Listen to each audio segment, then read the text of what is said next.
Nah, jumpa lagi. Oke, salam sejahtera untuk sahabat Samade. Di video kali ini kita akan membahas tentang dunia perkacang-kacangan ya. Tapi ini bukan kacang-kacangan yang bikin nafsu ya. Kamu jangan negatif dulu karena ini kita akan membahas tentang kacang-kacangan atau legum penutup tanah untuk tanaman kelapa sawit. Oke. Dan di video kali ini saya akan mencoba menjawab pertanyaan-pertanyaan dari kawan-kawan semua dengan secara santai ya, tidak terlalu baku bahasanya biar semuanya bisa mengerti. Jadi kita gunakan bahasa pasaran saja. Agar lebih nyaman, kita tatap muka saja ya. Oke. Oke, kita udah siap. Terus kita mulai dari pertanyaan yang mana dulu nih? Kita mulai dari pertanyaan yang agak nyeleneh. Ini kemarin ada yang nanya ini pertanyaannya lain daripada yang lain, tidak sesuai dengan topik. Tapi nggak apa-apa, coba kita jawab ya. Pertanyaannya kemarin ini, Bang, mobil apa yang cocok untuk kita bawa untuk ke kebun? Terus ya aku langsung jawab aja. Kalau aku pribadi sih lebih enak pakai double cabin ya tentunya ya, karena udah jelas dia 4x4, nggak takut terpuruk. Terus bisa bawa barang-barang kayak pupuk atau peralatan-peralatan ke kebun lainnya seperti angkong, cangkul dan lain-lain. Terus langsung dijawab sama dia, tapi mahal bang. Waduh, itu sebenarnya kalau seperti itu bukan ciri khas petani sawit, karena petani sawit ini nggak boleh pesimis orangnya. Karena kalau memang kamu udah buntu sekali kan bisa kamu jual separuh kebun kamu. Dapatlah kamu double kabin. Ini aja cuma bercanda ya, jangan diikuti nanti kamu malah sesat. Oke, langsung aja kita lanjut ke topik utamanya ya. Oke.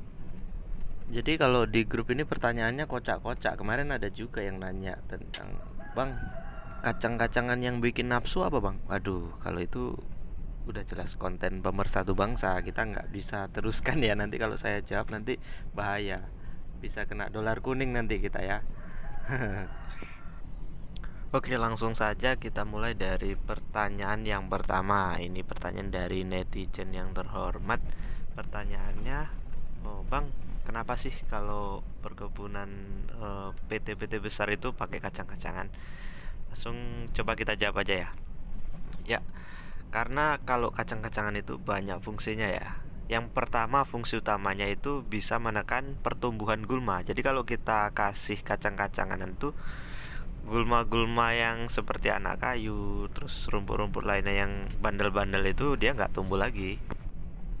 Terus selain itu juga bisa menjaga kelembapan tanah. Jadi kalau sawit itu ya, kalau dia tertutup sama tumbuh-tumbuhan itu dia akan lebih lembab. Jadi otomatis sawitnya itu pun sehat, nggak seperti tanaman sawit yang sering disemprot-semprot, pasti dia akan gersang. Terus yang fungsi berikutnya itu, kalau kita tanamin kacang-kacangan itu, dia udah otomatis menciptakan unsur organik ya, atau pupuk organik tersendiri dari pembusukan daun-daunnya itu sendiri. Nah, jadi manfaatnya itu sangat banyak sekali. Kalau kita jelaskan semuanya nanti videonya bisa berjam-jam. Oke ya. Nanti kalau yang fungsi lain-lainnya nanti bisa kamu cari sendiri lah di Google atau di mana.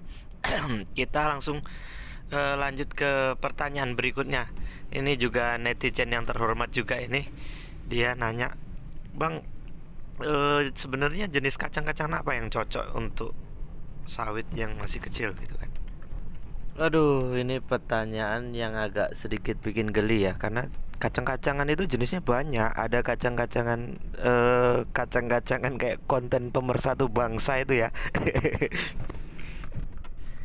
Ya nanti kalau aku jelasin tentang kacang-kacang pemersatu bangsa nanti bisa bahaya, bisa dolar kuning nanti ini. Oke, serius ya, serius. Oke, kacang-kacangan atau legum ya, itu jenisnya banyak. Ada MB, ada CP, terus banyak lagi lah. Tapi saya nggak usah panjang lebar ya, saya rekomendasikan kalau kalian mau tanam pakai yang MB atau Mucuna bracteata. Alasannya kenapa? Karena kalau MB itu dia pertumbuhannya lebih cepat, terus dia sangat kuat. Kalau dibandingin gulma-gulma yang lainnya itu dia lebih kuat. Jadi kalau kacang-kacang lainnya itu gulmanya subur dia mau mati, tapi kalau MB ini enggak, karena dia lebih kuat, terus pertumbuhannya pun lebih cepat gitu.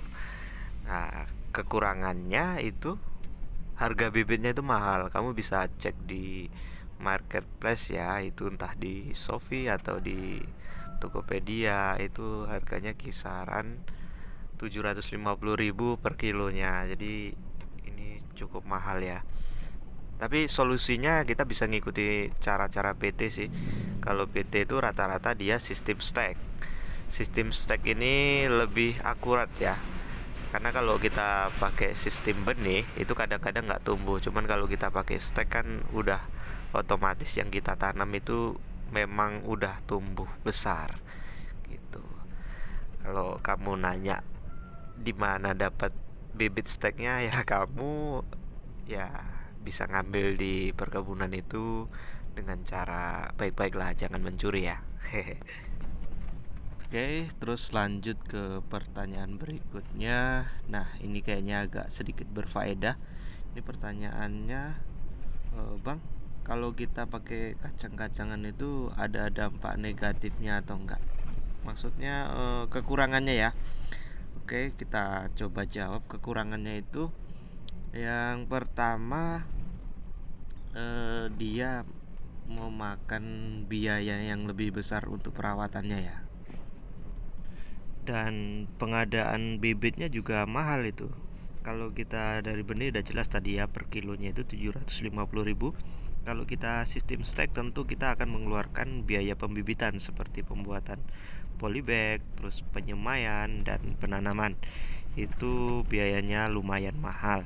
Terus yang paling fatal kalau kita tidak bisa merawatnya. Misalnya sudah kita tanam itu dalam 1 bulan nggak kita rawat, itu pertumbuhannya kan sangat cepat sekali, jadi bisa mengganggu sawit itu sendiri. Malahan sawit itu bisa tertutup oleh kacang-kacangan ini, apalagi yang jenis MB ini ya, pertumbuhannya sangat cepat sekali. Kalau dia sudah tertutup, otomatis dia pertumbuhannya akan terganggu, bahkan banyak juga yang mati. Kita udah sering lihat di perkebunan itu mati gara-gara kurangnya pengendalian terhadap kacang-kacangan. Jadi buat kamu kalau memang mau tanam kacang-kacangan ini untuk sawit TBM ya dipikir-pikir dulu. Tanyakan pada ahlinya dulu, diskusikan sama ahlinya dulu. Jadi jangan sampai ada penyesalan nantinya. Aduh, ini video ini kalau dilihat para senior kayaknya pasti dibully ya. Itu penjelasan apa itu?